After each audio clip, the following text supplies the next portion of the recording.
Friends, नमस्कार. कविताज रेसिपीमध्ये तुम्हा सगळ्यांचं खूप खूप स्वागत आहे. कसे आहात तुम्ही? लहानांपासून मोठ्यांपर्यंत सगळ्यांचं असं एक आवडता आहे तो बटाटा. तर त्या बटाट्याचं कितीतरी प्रकार आपण करू शकतो आणि एकदम मोस्ट डिमांडेड ही रेसिपी आहे. मला कधीपासून ह्याच्या रिक्वेस्ट आल्या होत्या की तुम्ही दाखवा मुलांसाठी काहीतरी. तर एक चटपटीत बटाट्याचा असा प्रकार आपण आज बघणार आहोत. तर तंदुरी आलू कसे करायचे ते बघणार आहोत. मुलांना हे खूप आवडतात. As a party starter recipe म्हणून तुम्ही पण ही करू शकता किंवा घरी मुलांना संध्याकाळची छोटीशी भूक असते त्यावेळेला पण देऊ शकता तुम्ही. कधीही तुम्ही ही रेसिपी पटकन आणि झटकन करू शकता. घरी तंदूर असण्याची काहीच गरज नाही आहे. विदाऊट तंदूर आपण कशी करू शकतो ते मी आज तुम्हाला दाखवणार आहे. चला तर पटकन सुरू करूया. इथे मी एक बाउल घेतलाय आणि 1 कप हंकर्ड घालते आहे.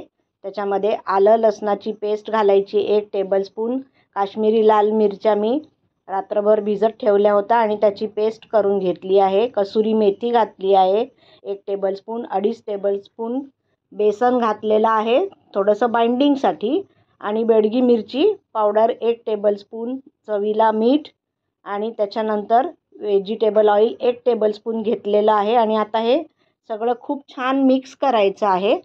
बघा किती कलर सुंदर आला आहे काश्मीरी लाल मिरचप्रमाणे त्याच्यामुळे. आणि आता इथे बटाटे मी जवळजवळ 15 घेतलेत, उकडून आणि सोलून घेतलेले आहेत. आणि आता त्याला आपण होल करतोय. बेबी पोटॅटो मिळतात ते तुम्ही घेऊ शकता.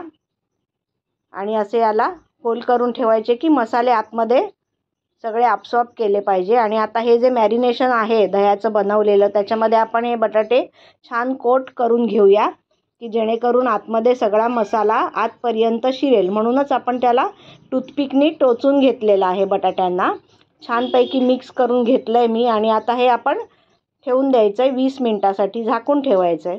20 मिनटं झालेली आहेत. आणि आता इथे ग्रिल पॅनमध्ये मी सगळे बटाटे तेलावर घातलेले आहेत, झाकण ठेवलेलं आहे.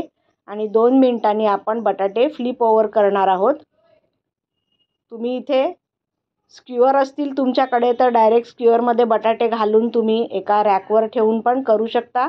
पण मी आज तुम्हाला ग्रिल पॅनवरचे दाखवते. साईड बघा मी उलटली आहे 2 मिनिटांनी आणि बघा किती कलर सुंदर आला आहे आणि छानपैकी रोस्ट झालेले आहेत हे बटाटे. जसे अगदी तंदूरमध्ये होतात ना तसेच आपल्या घरी तंदूर असण्याची काहीच गरज नाही. बघा हे सगळे बटाटे रेडी झाले आहेत आणि मी आता हे प्लेटिंग केलेलं आहे छानपैकी. किती टेम्पटिंग दिसतं आहे. त्याच्याबरोबर ग्रीन चटणी, कांदा, लिंबू आणि गार्निशिंगला पुदिन्याची पानं. चटणी पुदिन्याचीच आहे.